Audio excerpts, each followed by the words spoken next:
নমস্কার বন্ধুরা, আজ আমার গন্তব্যস্থল সাসারামের এক বিখ্যাত শিব মন্দির, যার নাম হচ্ছে বুরবা শিব মন্দির এবং এর সঙ্গে আছে তারাচণ্ডী কালী। চলুন আমরা এক ঝলক দেখে নিই। জাতীয় সড়ক 2-এর ঠিক পাশেই এই মন্দিরটি অবস্থিত।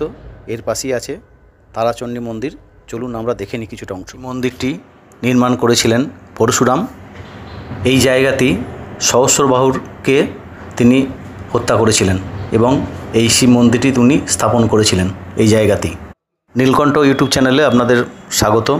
আমি প্রদীপ। আজ আমি আছি বিহারের সাসারামের NH2-এর পাশে বিখ্যাত তারাচণ্ডী এবং এই বিখ্যাত বুরবা শিব মন্দিরের কিছু অংশ আপনাদের দেখাবো বলে। চলুন দেখা যাক এই মন্দিরের কিছুটা অংশ। দেখুন, এই মন্দিরটা দেখছেন, এই লিঙ্গটি হচ্ছে নর্মদা লিঙ্গ। মন্দিরটি একদম জিটি রোডের ধারেই, খুবই সুন্দর এবং একটা উন্মুক্ত প্লেস। এই জায়গাতে বিবাহ সংক্রান্ত সমস্ত কিছু এখানে বিনামূল্যে হয়ে থাকে এবং এই মন্দিরটি খুবই প্রাচীন। কথিত আছে এই মন্দিরের এই অংশেই সহস্রবাহুকে হত্যা করেছিলেন।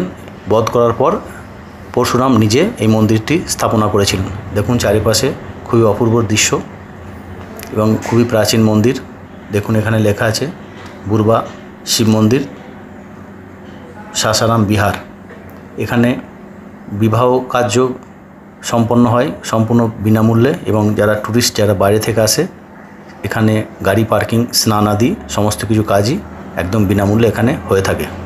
হাওড়া থেকে অনেকগুলো ট্রেন আছে যেটা ডাইরেক্ট সাসারামে আসে।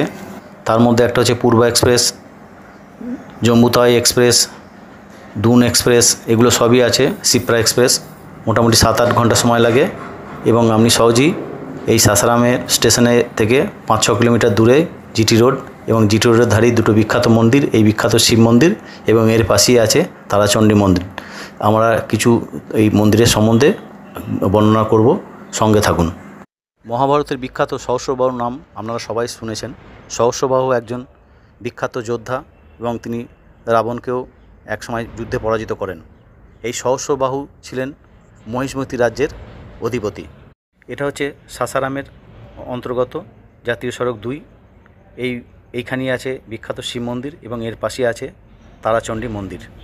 এই অংশে কয়েক কোটি বছর আগে থেকেই কিন্তু এখানে মা তারাচণ্ডীর আবির্ভাব হয়ে আছেন। দূরে দেখছেন, এটা হচ্ছে বিন্ধ্যা পর্বত, এটা হচ্ছে মা তারার চণ্ডীর গেট। চলুন আমরা মা তারা চণ্ডীর অংশের ভেতরের মধ্যে প্রবেশ করি এবং এই মা তারা চণ্ডীর সম্বন্ধে কিছুটা আমরা জেনে নিই। দেখুন, আমরা এখন দেখছেন এটা হচ্ছে 52 সতীপীঠের একটা পীঠ, মা তারা চণ্ডী। একটা বিখ্যাত মন্দির এবং গুহার মধ্যে কিন্তু মা এখানে অবস্থিত হয়ে আছে। পুরাণে আমরা যে দুটো দৈত্যর কথা আমরা পাই, চণ্ড এবং মুণ্ড, সেই চণ্ডকেই মা বধ করেই মা তারা চণ্ডী নামে এখানে অভিভূত হয়ে আছেন। কাহিনী অনুসারে এখানে মহিষ্মতি রাজা সহস্রবাহু একবার তিনি সৈন্য সামন্তদের নিয়ে তিনি একবার বনের মধ্যে পরিক্রমা করেন এবং এই অংশেই একজন ঋষি ছিলেন যার নাম হচ্ছে চন্দ্রঅগ্নি ঋষি। তার আশ্রম ছিল এবং সেই আশ্রমেই কিন্তু এই সহস্রবাহু আতিথেয়তা গ্রহণ করেন এবং কামধেনু এবং এই চন্দ্রঅগ্নি ঋষি একটি কামধেনু গাই ছিল এবং এই গাইকে তিনি যাই চাইতেন সেই গাই সঙ্গে সঙ্গে সেটাই প্রদান করত এবং উনি সহস্রবাহুকে রাজকীয়ভাবে উনি খাতির আপ্যায়ন করেন।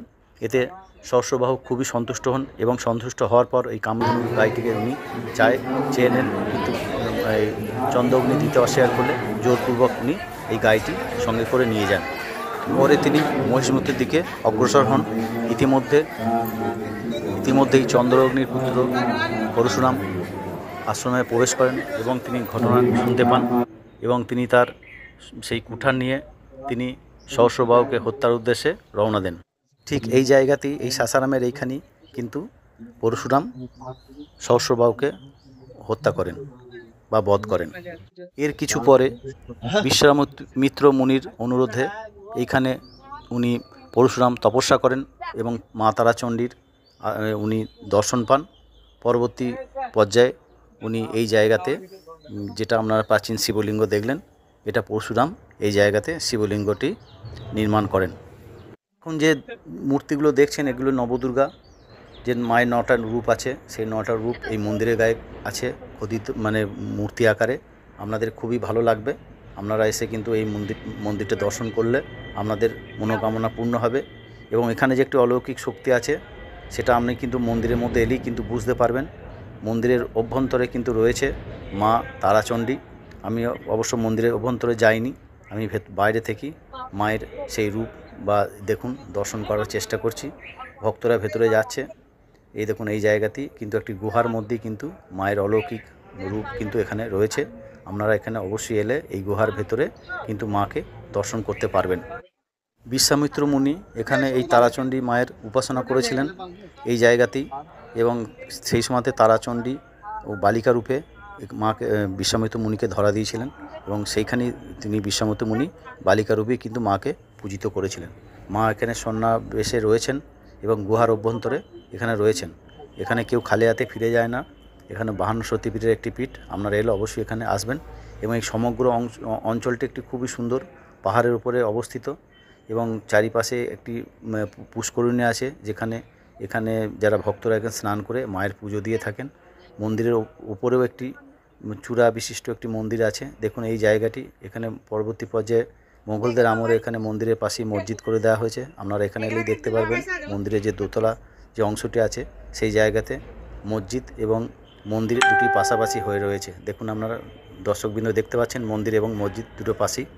এটা মোগলদের কীর্তি বলতে পারেন। আমাদের সব মন্দিরগুলোকেই এইভাবেই তারা নিজেদের দখলে রাখার জন্য মন্দিরের পাশাপাশি তারা কিন্তু একটি করে মসজিদ অংশ বানিয়ে দিয়েছেন। এত সুন্দর জায়গা, এখানে কোনো বিধর্মী ইসলামীদের কোনো থাকতেই পারে না। সেই জায়গাটা তাদের নিজেদের অধিকার বজায় রাখার জন্য এখানে একটি মসজিদ বানিয়ে দিয়েছেন। চলুন আমরা যে পাহাড়ের ওপরে যে মায়ের মন্দিরটা আছে, সেই মন্দিরটি আমি দর্শন করাই আপনাদের। অতীব সুন্দর, চারিদিকে বিন্ধ্যা পর্বত, এবং এখানে একটা সুন্দর মন্দির আছে, এবং আপনাদের চারিপাশের ভিউটা একবার দেখিয়ে নিন। আপনারা অবশ্যই 1-2 দিনের ট্যুরে এখানে আসতে পারবেন। খুবই ভালো জায়গা, অপূর্ব সুন্দর জায়গা, মন ভরে যাবে। দেখুন কি সুন্দর ভিউ, চারিদিকে বিন্ধ্যা পর্বত শ্রেণীর পাহাড় রয়েছে। মায়ের মূল গেট এটা দেখুন। এই পাশে রয়েছে পুষ্করিণী, যেখানে ভক্তরা স্নানাদি করছেন। স্নানাদি করে এই জায়গাতে মাকে পুজোর দিয়ে যাচ্ছেন। 2 দিনের ট্যুরে আপনাদের খুবই সুন্দর। এখানে যে মন্দিরে দেখুন উপরে একটি মন্দির আছে, তার মায়ের দর্শন আপনারা করুন, ভালো লাগবে। মূলত নবরাত্রিতে এখানে প্রচণ্ড ভিড় হয়। এই জায়গাগুলোতে ভক্তদের সমাগম প্রচুর পরিমাণে থাকে। দেখুন দূর থেকে বিন্ধ্যাচল পর্বতের দৃশ্য, আপনাদের মন ভরে যাবে। অপূর্ব সুন্দর দৃশ্য। আপনারা অফ টাইমে এলে ভালোভাবে ঘুরতে পারবেন। বাকি শনি মঙ্গলবার বা দুর্গাপুজো এরম সময়ে কিন্তু প্রচণ্ড ভিড় উপচে পড়ে, এবং মা এখানে আবার বলি খালি হাতে ফেরায় না। আপনারা কোনো মনোকামনা নিয়ে যেটাইভাবে আসবেন আপনাদের কিন্তু পূরণ হবেই। এখানে সাসারামের থেকে এখানে আসতে আপনার 5-6 কিলোমিটার। এই অঞ্চলে কিন্তু হোটেলের সংখ্যা খুব কমই আছে। আপনাকে সাসারামেই কিন্তু স্টে করতে হবে। সাসারাম থেকে 5-6 কিলোমিটার মধ্যেই কিন্তু এই অঞ্চলটি। অনায়াসে কিন্তু আপনারা একদিন 2 দিনের ট্যুরে কিন্তু আপনারা ঘুরে চলে যেতে পারবেন। দেখুন এখানে ভক্তরা স্নান করছে। এটা হচ্ছে পুষ্করিণী মায়ের। এই জায়গাতে ভক্তরা স্নান করে মাকে পুজো দেন। আপনারা যদি চাইলে এখানেও স্নান করতে পারেন, স্নানাদির ব্যবস্থা আছে। এটা মায়ের মূল মন্দির, তারাচণ্ডী মন্দির, খুবই জাগ্রত। আপনারা একবার আসতেই পারেন। যারা ভ্রমণ পিপাসু যারা আছেন, তারা মাকে দর্শন করে যান, আপনাদের মনোবাঞ্ছা পূর্ণ হবেই, এটুকু আমি নিশ্চিন্তে বলে রাখতে পারি। 2 দিনের জন্য একটি খুব ভালো ট্যুর আপনার এখানে হতে পারে। আপনি হাওড়া থেকে পূর্বা এক্সপ্রেসে সকাল 8টা 15-তে চাপলে আপনি 4টের সময় নেমে যাবেন সাসারামে। সারা রাত্রি কাটালেন। পরের দিন সকালে আপনারা সাসারাম থেকে 5-6 কিলোমিটার দূরে জিটি রোডের ধারে এই তারাচণ্ডী মন্দিরে আসুন এবং বুধবার শিব মন্দির দর্শন করুন, এবং প্রয়োজন হলে আপনারা ওখানে পুজো দিন, স্নান করুন এবং সারাটা দিন ওখানে কাটান। তারপর সন্ধ্যাবেলাতে আপনারা ফিরে আসুন সাসারাম স্টেশনে। 8টা 32 মিনিটে যোধপুর হাওড়ার সুপারফাস্ট ট্রেন আছে। ওই ট্রেনটাতে আপনারা চাপলে ভোর 5টাতেই হাওড়া পৌঁছে যাবেন। 2 দিনের একটি খুবই সুন্দর ট্যুর। এখানে আসুন, আশা করি আপনাদের ভালো লাগবে। চ্যানেলটি দেখুন, ভিডিওটি দেখুন, যদি ভালো লাগে সাবস্ক্রাইব করে দেবেন। হর হর মহাদেব, হর হর মহাদেব, হর হর মহাদেব।